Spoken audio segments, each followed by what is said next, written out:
माननीय अध्यक्ष, क्या बोल रहे हैं? संभल के विषय में ही चर्चा नहीं है, में हम अपना चर्चा नहीं है।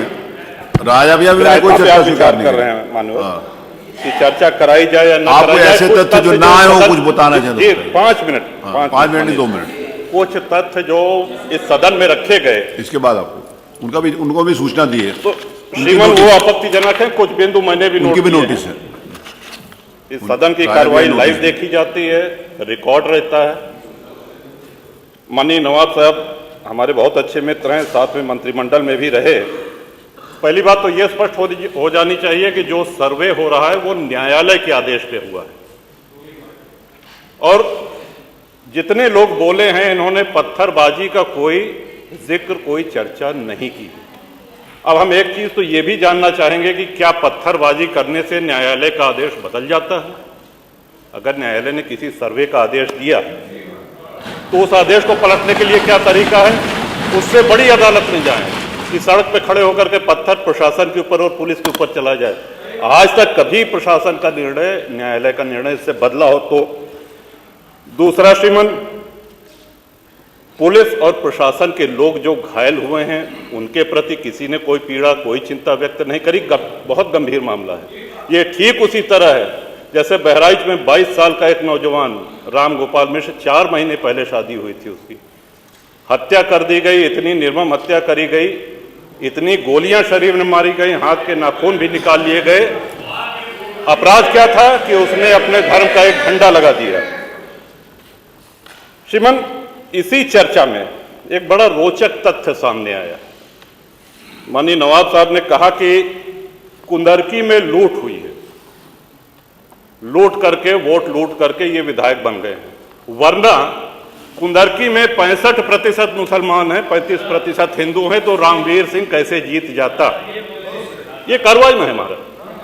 तो मनोहर, एक सवाल हम ये भी करना चाहते हैं कि जिन विधानसभाओं में मुस्लिम मतदाता की संख्या हिंदू से कम है, क्या वो लूट करके विधायक बन के आते हैं? या क्या हिंदू बाहुल्य जो विधानसभाएं हैं वो मुसलमान को वोट नहीं देती? इस हिसाब से तो यही लगता है कि सबसे बड़ा आश्चर्य धरती का यही हो गया कि जब 65% मुस्लिम है तो हिंदू कैसे जीत गया? आज पहला दिन है इन लोगों का सदन में। हमने अनुरोध किया था जो नए सदस्य जीत के आए हैं कम से कम परिचय करा दें, हम लोग भी पहचान लें। हमारा कोई परिचय नहीं है रामवीर जी से, लेकिन वो निर्वाचित सदस्य हो चुके हैं, सदन के सम्मानित सदस्य हैं, उनका इस तरह से अपमान करना, उनको लुटेरा कहना, ये तो आपत्तिजनक है। और सर्वे हम बोल रहे तो आप बोल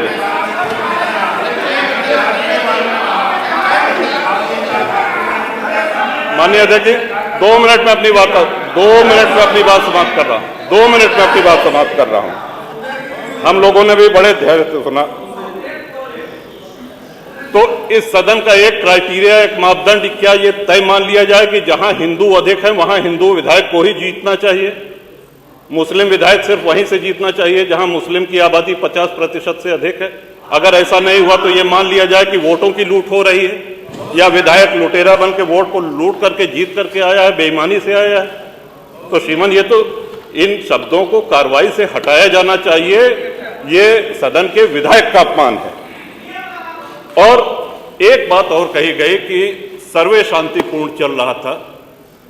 एक हिंदू होने के नाते, एक सनातनी होने के नाते माननीय अध्यक्ष जी, हम तो ये कहते हैं कि न्यायालय किसी भी मंदिर पर सर्वे का अगर कोई आदेश करती है तो मैं नहीं समझता कि किसी भी सनातनी, किसी भी हिंदू को कोई आपत्ति होगी।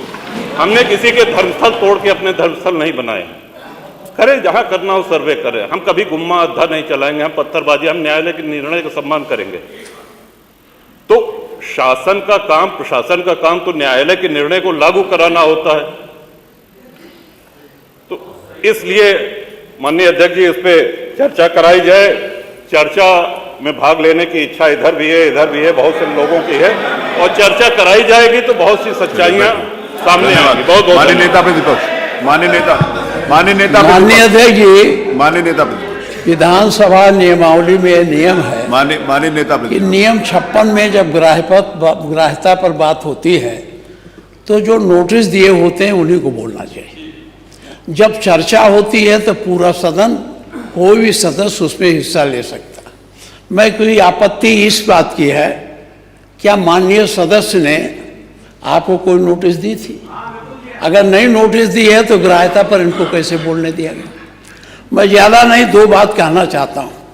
मैं बहराइच खुद गया था। माननीय मुख्यमंत्री जी, बहराइच में जिस रास्ते से जुलूस निकलता था उस रास्ते में परंपरागत रूप से 50 मीटर में बड़ी घनी बस्ती है और वहाँ बड़ी संख्या में मुस्लिम आबादी है। जब पहले जुलूस जाता था तो वहाँ बड़ी संख्या में फोर्स लगा दी जाती थी।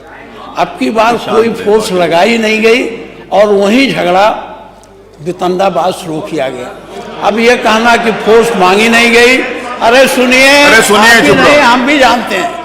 अरे शांत रहिए। देखिए, माननीय प्लीज शांत। वहाँ के थानाध्यक्ष ने पुलिस अधीक्षक को चिट्ठी लिखा था, थाना हरजी क्षेत्र में हर वर्ष की भांति इस वर्ष भी दशहरा हर्षोल्लास से मनाया जाएगा, जिसको सकुशल संपन्न कराने हेतु अतिरिक्त पुलिस बल की मांग हेतु प्रत्यावेदन।